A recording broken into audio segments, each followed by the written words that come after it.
శాకాహారి BA vegetarian కార్యక్రమానికి స్వాగతం సుస్వాగతం. శాకాహారిగా మారిన వారి జీవన విధానాన్ని జీవన శైలిని మనం తెలుసుకుంటున్నాం. శాకాహారిగా మారిన తర్వాత వారి జీవితంలో వచ్చిన మార్పులు ఎలా ఉన్నాయి, వారు అంతకు ముందు ఎలా ఉన్నారు, తర్వాత ఎలా ఉన్నారు అనే విషయాలన్నీ ఈ ఎపిసోడ్స్ ద్వారా మనం తెలుసుకుంటున్నాం. ఈరోజు మనకు ఈ శాకాహారం యొక్క విశిష్టతను, శాకాహారిగా మారిన తర్వాత వారి జీవితంలో వచ్చిన మార్పులను తెలియజేయడానికి మనతో పాటు ఉన్నారు సిద్దిపేట పిరమిడ్ మాస్టర్ అమర్ గారు. వారితో మాట్లాడి మరిన్ని విషయాలు తెలుసుకుందాం. హలో అమర్, నమస్కారం. అమర్ నమస్కారం సార్. అమర్ చెప్పండి, మీరు శాకాహారిగా ఎప్పుడు మారారు? నేను 2008లో శాకాహారిగా మారాను సార్. నాకు 2008లో ధ్యాన పరిచయం నాగరాజు మాస్టర్, కరుణాకర్ మాస్టర్ అని మా విలేజ్ సిద్దిపేట దగ్గర దుద్దడ. ఆ ఇద్దరు మాకు ధ్యానాన్ని పరిచయం చేశారు. మా ఇంటి పక్కనే గుళ్ళో టెంపుల్లో వాళ్ళకి ధ్యానం క్లాస్ కండక్ట్ చేశారు. 41 days క్లాస్ కండక్ట్ చేశారు. ఆ క్లాసు నేను అటెండ్ అయ్యాను. ఎందుకు ధ్యానం అనేది మంచిదే కదా చేయడం, మంచి పనికి సపోర్ట్ చేయాలి, నేను కూడా ఇందులో భాగస్వామి కావచ్చు ఈ మంచి పనిలో అని చెప్పేసి నేను ఆ ఉద్దేశంతో వాళ్ళు నేను జాయిన్ అయ్యి 41 days క్లాస్ చేయగానే ఆ రోజు అంటే విన్న ఫస్ట్ డేనే శాకాహారిగా మారడం జరిగిందా? లేదు, 3 days తర్వాత నాకు ఒక చేంజ్ కనపడ్డది, మార్పు కనబడింది. రైట్. కనిపిస్తున్న తర్వాత నేను ఒక 40 days తర్వాతనే నేను శాకాహారిగా మారాను. సో రెగ్యులర్గా సాధన చేస్తూ శాకాహారిగా మారడం అంటే మీకు ఎవరైనా చెప్తే మారడం జరిగిందా, మీ లోపల నుంచి వచ్చిందా? వాళ్ళు మాకు సజెషన్ ఇచ్చారు, మాంసం తినకూడదా అంటే తినకూడదు అని చెప్పారు అంతే. నాకు కూడా నేను క్వశ్చన్ వేసుకున్నాను, నేను తినకూడదనే నాకు ఆన్సర్ నాకు లోపల నుంచి వచ్చింది. నాకు అనిపించింది ఎప్పుడు కూడా నాకు అవును తినకూడదు కదా అని. రైట్. మరి ఇన్ని సంవత్సరాలు మాంసాహారం తినడం జరిగింది, తర్వాత మానేయడం జరిగింది. తిన్నప్పుడు శరీరము, మనస్సు, భావాలు ఎలా ఉండే, మానేసిన తర్వాత ఎలా ఉంది? తిన్నప్పుడు నాకు దేని పట్ల సెన్సిటివిటీ అంటే ఒక దాన్ని స్పందించే హృదయం తక్కువగా ఉండేది. అంటే లేదా ఆవేశము, కోపము విపరీతంగా ఉండేది ఏ సంఘటన పైన. ఎప్పుడైతే మాంసం బంద్ చేసి శాకాహారిగా మారిన తర్వాత అన్నిటి పట్ల ప్రేమతో ఉండడం నాకు ఏర్పడింది.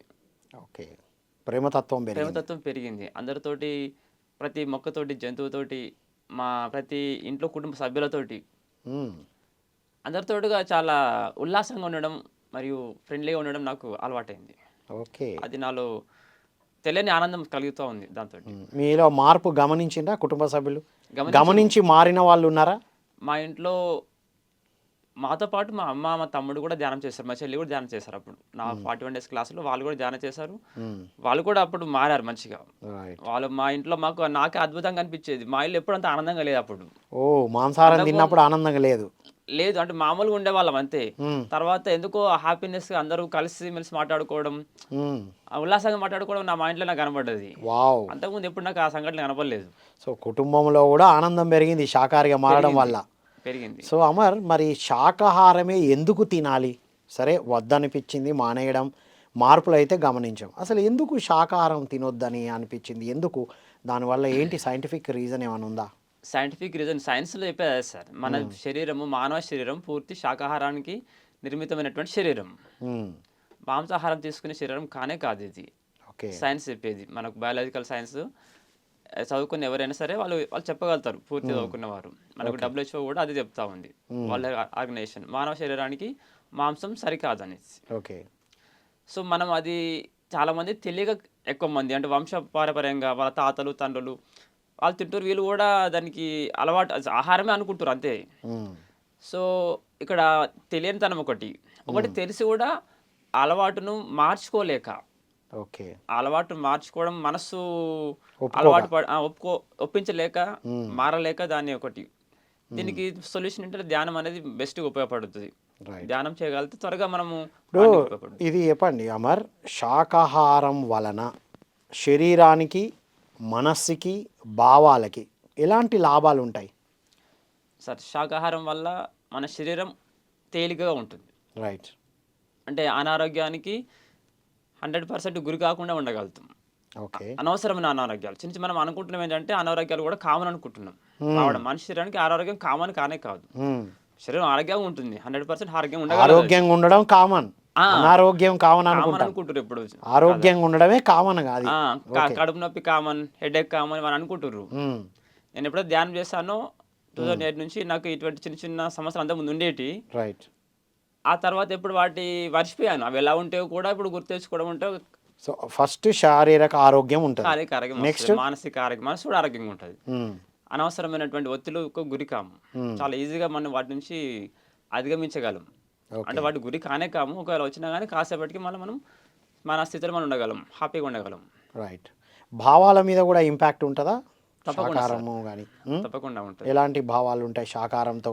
మాంసాహారం తీసుకున్నప్పుడు ఎలాంటి భావాలు ఇంతకుముందు ఉంటాయి? చెప్తే కదా సార్. ఇంతకుముందు చెప్పాను అదే భావాలు. మనకున్నటువంటి ఎమోషన్స్‌లో విపరీతమైన కోపము, మ్మ్. అసూయలు, ద్వేషము ఇలా ఇంకా అసూయ కోపము, అసూయ, ద్వేషాలన్నీ మాంసాహారం వల్లనే వస్తాయి అంటారు. ఆ! అని నాకు తెలిసింది కదా సార్. అంతకుముందు ఏ అలా ఉండేటివి. ఎగ్జాంపుల్? ఆ! నేను ఎగ్జాంపుల్. నా సొంత నేను చెప్పేది సొంతదే. రైట్. చదువుకొని చెప్పేది కాదు కదా మరి సార్ నేను ఎస్. చెప్పేది. ఇప్పుడు అమర్, మరి ఇప్పుడు శాకాహారిగా మారిన తర్వాత మీ కుటుంబం మారిండ్రు, ఓకే. మరి బంధువులు ఊళ్ళో మారని వాళ్ళు ఉంటారు కదా, వారితో ఎలాంటి ఇబ్బందులు ఫేస్ చేయడం జరిగింది? వాళ్ళకి ఏం చెప్తూ ఉంటాం మరి నువ్వు? వాళ్ళకు శాకాహారమే బెటర్ అని చెప్తా సార్. మ్మ్. వాళ్ళకి శాకాహారమే బెటరు. చాలామంది వింటుర్రు. మ్మ్. వెంటనే ఆపోజిట్ అంతకుముందు ఆపోజిట్ చేసేవాళ్ళు ఒకప్పుడు. మ్మ్. 10 ఇయర్స్ బ్యాక్ ఆపోజిట్ చేసేవాళ్ళు. అది కాదు అని చెప్పేసి. ఇప్పుడు ఎవరు కూడా ఆపోజిట్ చేయలేదు. వింటుర్రు. కానీ మారనీకి వాళ్ళకు ఆ ఎళ్ళనీకి వాళ్ళకు ఇబ్బందులు ఏమో తెలీదు మనకు గూడా. ఇప్పుడు నాకు గూడా మొదట్లో మా అమ్మ, నాన్న కోఆపరేట్ చేసేవారనే మారినాం. రైట్. మా ఇంట్లో కూడా చాలా వరకు మళ్ళీ వాళ్ళకు కొంత మధ్యలో వీళ్ళు ఇప్పుడు ఫంక్షన్‌లకెళ్ళినప్పుడు మ్మ్. వాళ్ళు గూడా ఫేస్ చేసిర్రు ప్రాబ్లమ్స్. పోయినప్పుడు తినకపోతే ఎట్లా అనేది అందరూ అంటూ ఫేస్ ఉంటారు. చేసిర్రు.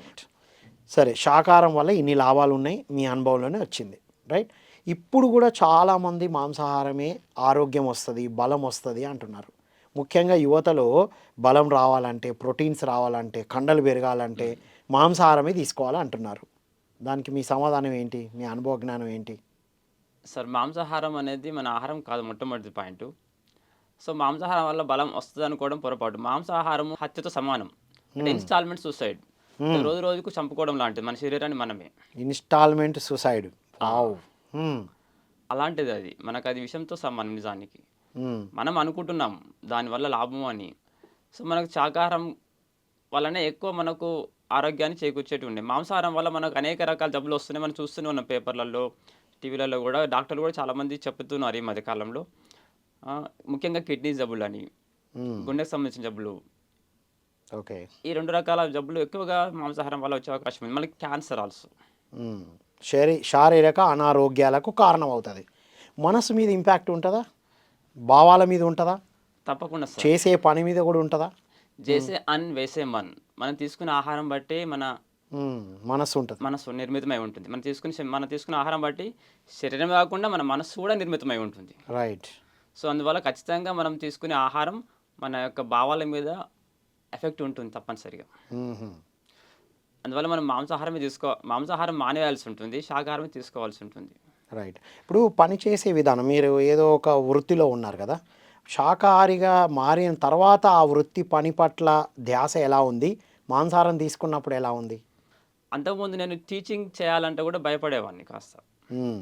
భయాలు ఉండే, ఏదో తెలియని భయం. ఎప్పుడైతే నేను మెడిటేషన్‌కి వచ్చానో నేను చాలా తేలికగా ఆ క్లాసెస్‌ని హ్యాండిల్ చేయడం ఈజీగా నాకు జరిగింది. మ్మ్. అంటే ఏ పనైనా మనం ఎక్కువసేపు పని చేయగలము. ఎంతసేపు అయినా పని చేయగలము. ఎటువంటి అలసట లేకుండా పని చేయగలుగుతాం. మనము శాకాహారం తీసుకోవడం వల్ల. శాకాహారం తీసుకోవడం వల్ల అలసట లేకుండా ఉంటాం ఎంతసేపు ఆరోగ్యంగా అయినా. ఉంటాం. సో మాంసాహారం తీసుకున్నప్పుడు తొందరగా అలసిపోతూ ఉంటామా? అలసిపోతుంది సార్. రైట్. ఒక టీచర్ శాకాహారిగా మారడం వల్ల ఏంటి బెనిఫిట్?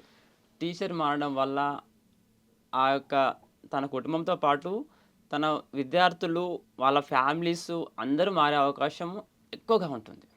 సో అందువల్ల నేను ఈ యొక్క వేదిక నుంచి చెప్పదలుచుకుంది ఏంటంటే టీచర్స్‌తో ఎక్కువ మంది ఈ యొక్క శాకాహారాన్ని తీసుకుంటూ వాళ్ళ జీవితాలు మార్చుకుంటూ దీన్ని గనుక విద్యార్థులకు గనుక చెప్పినట్లయితే ఎక్కువ మంది వేల సంఖ్యలో టీచర్సే కావచ్చు, లెక్చరర్సే కావచ్చు, ఎక్కువ మంది మారడానికి అవకాశం ఉంటుంది. వాళ్ళు తద్వారా వాళ్ళు ఆరోగ్యంగా ఉండగలుగుతారు. వాళ్ళు కూడా శాకాహార ర్యాలీలు చేయగలుగుతారు అప్పుడు. రైట్. ఇప్పుడు పిల్లలకు శాకాహారం, ఇప్పుడు పిల్లలకి చెప్తున్నాం మనం, పిల్లలు మారితే పిల్లలకి చిన్నప్పటి నుండి బలం ఎక్కువ కావాలంటారు కదా, పిల్లలకు చిన్నప్పుడు తప్పనిసరిగా ఇవ్వాలి అంటారు.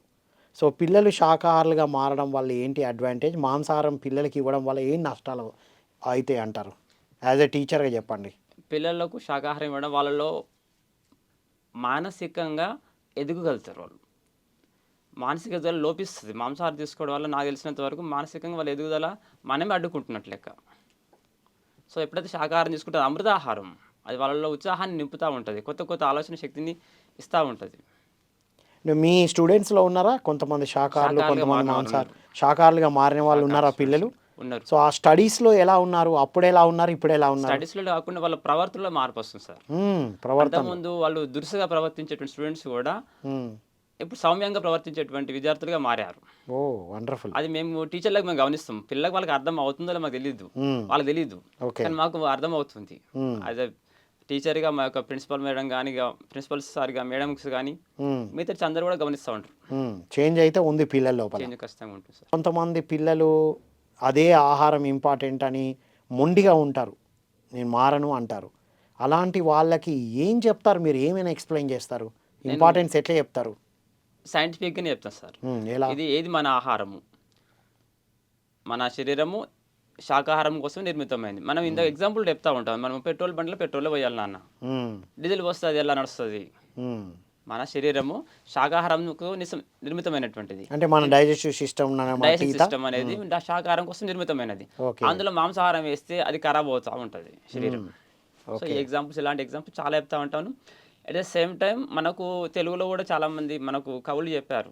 వేమన యోగి చెప్పారు. ఏం చెప్పారు? పక్షి మాంసను బట్టి పరగహింసల పెట్టి కుక్షి నిండా కోడు కుడువుటకును వండి తినడి వాడు వసు చెండాలుడు విశ్వదాభిరామ వినురవేమ. అట్లా తన కడుపు నింపుకోవడం కోసం పక్షి అంటే జంతు మాంసాన్ని, జంతువులను చంపి తినడము అనేటువంటిది ఎటువంటి వాడంటే భూమి మీద చెండాలుడు అని వేమన. ఆల్రెడీ తిని మారిన వ్యక్తి ఆయన. ఆయనే చెప్పాడు. వావ్. వీరబ్రహ్మస్వామి వారు చెప్పారు. వీరబ్రహ్మస్వామి కూడా అంటే మహానుభావులు అందరూ చెప్పారు. వాళ్ళందరూ చెప్పారు. కానీ మనమే వినిపించుకోవట్లేదు సరిగా. తెలియక కొంతమంది, తెలిసి కూడా కొంతమంది.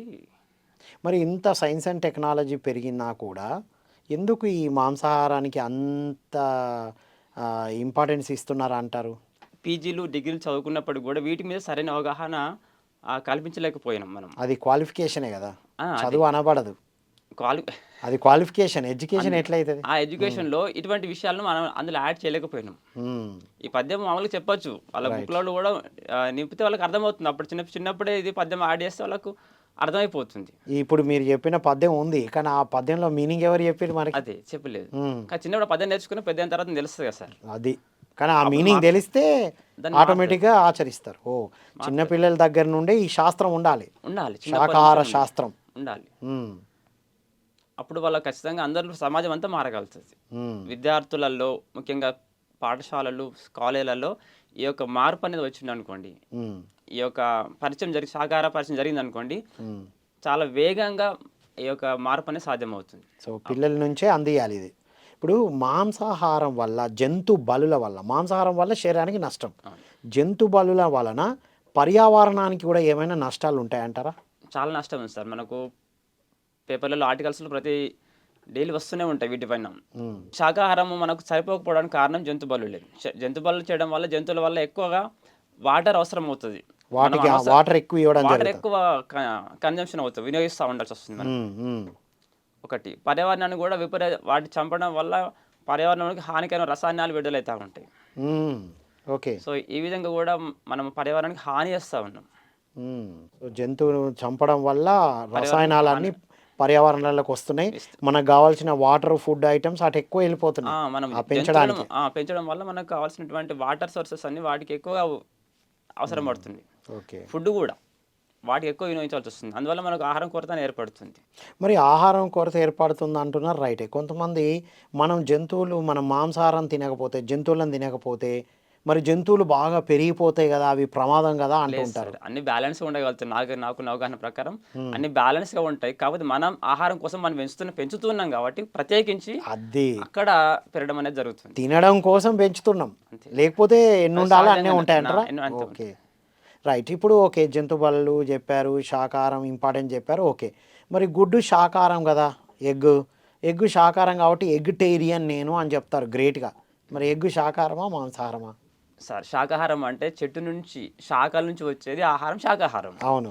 జంతువు నుంచి వచ్చేది ఆహారం, జంతువు నుంచి పిండం. అది ఎగ్ ఈజ్ నథింగ్ బట్ పిండము పెరిగి పెద్ద అయితే అది శిశువుగా పక్షిగా మారుతుంది.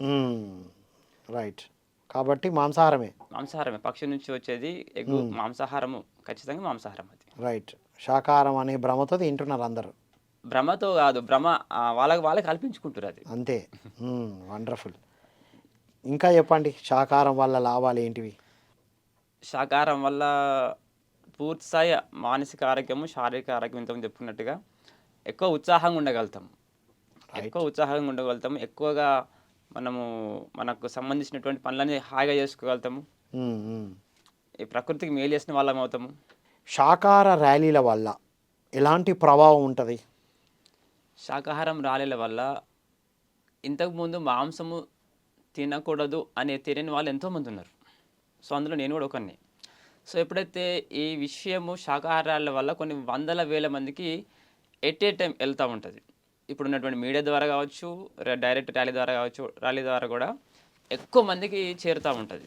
అప్పుడు ఖచ్చితంగా వాళ్ళు ఆలోచించగలుగుతారు, ఓహో ఇంతమంది శాకాహార ర్యాలీ చేస్తారంటే దీంట్లో ఏదో విషయం ఉంది, ఇది సరైనదే అని చెప్పేసి వాళ్ళు ఆలోచించగలుగుతారు. అప్పుడు ఆలోచించిన తర్వాత వాళ్ళు ఖచ్చితంగా నిర్ణయం తీసుకుంటారు. ఎదుటి వాళ్ళకు ఇది ఎంత రైటు అని చెప్పడానికి ఒక అవగాహన కలిగించినట్టు ఉంటుంది. ఇప్పుడు శాకాహార ర్యాలీలు మీ ఊళ్ళో జరగక ముందు, జరిగిన తర్వాత ఎలా ఉంది అక్కడ అంతా? ఏం మార్పులు మీరు గమనించారు? శాకాహార ర్యాలీలో జరగకముందు సో మాంసాహారమే తినడం రైట్ అని అనుకునేవాళ్ళు. శాకాహార ర్యాలీ జరిగిన తర్వాత వాటి గురించి, శాకాహారం గురించి చెప్తున్నప్పుడు ఓకే శాకాహారమే సరైనది అనే మార్పు వాళ్ళు కలుగుతుంది. మారిన వాళ్ళు ఉన్నారా అట్లా? కొంతమంది ఎవరైనా వచ్చి మారారా? శాకాహార ర్యాలీలు చూసి మారారా? శాకాహారాలు నాకు ప్రత్యక్షంగా ఎవరు వచ్చి చెప్పలేదు, కాకపోతే ఖచ్చితంగా మారుతారు అనేది నాకు అర్థమవుతుంది. మారారు. రైట్. ఇప్పుడు మీరు ఈ శాకాహారం యొక్క ప్రాముఖ్యతను చెప్పడం లేదా మిమ్మల్ని చూసి మారిన వాళ్ళు ఉన్నారా? మీ స్టాఫ్ కానీ, లేకపోతే పిల్లలు కానీ, మీ బంధువర్గం కానీ? మారారు సార్. మీరు ఏమని చెప్తారు వాళ్ళకి? శాకాహారం వల్ల మీరు తీసుకోవడం వల్ల మీరు ఆరోగ్యంగా ఉంటారు మొట్టమొదటిగా. రైట్.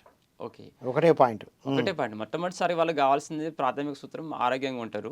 దానివల్ల మనం ఏదైతే చేస్తామో తిరిగి మనకు అదే లభిస్తుంది. మనం దుఃఖాన్ని పంచితే దుఃఖమే మనకు తిరిగి వస్తుంది కదా, సంతోషాన్ని పంచితే సంతోషమే తిరిగి మనకు వస్తుంది. అంటే ఏదైతే చేస్తావో అది మళ్ళీ తిరిగి వస్తుంది. విశ్వం ఒక ప్రతిధ్వని అనే సూత్రం దీంట్లో ఇమిడి ఉంటుంది. ఓకే. సో అందువల్ల మనము మంచి పనులే చేయడం ద్వారా మనకు మంచి జరుగుతుంది. అందువల్ల మనం గుర్తుంచుకోవాల్సింది అంటే మాంసాహారం మానివేసి శాకాహారం తీసుకోవడం అనేది ఉత్తమం. సో అలా చెప్తూ ఉంటారు మీరు ఇంకోటి చెప్పండి. చాలామంది మేము జంతువులను చంపట్లేదు కదా, ఎవరో కోస్తూ ఉంటే మేము వెళ్ళి తీసుకొస్తున్నాం, తప్పేంటి, దానివల్ల మాకేంటి ఎఫెక్ట్ అంటారు.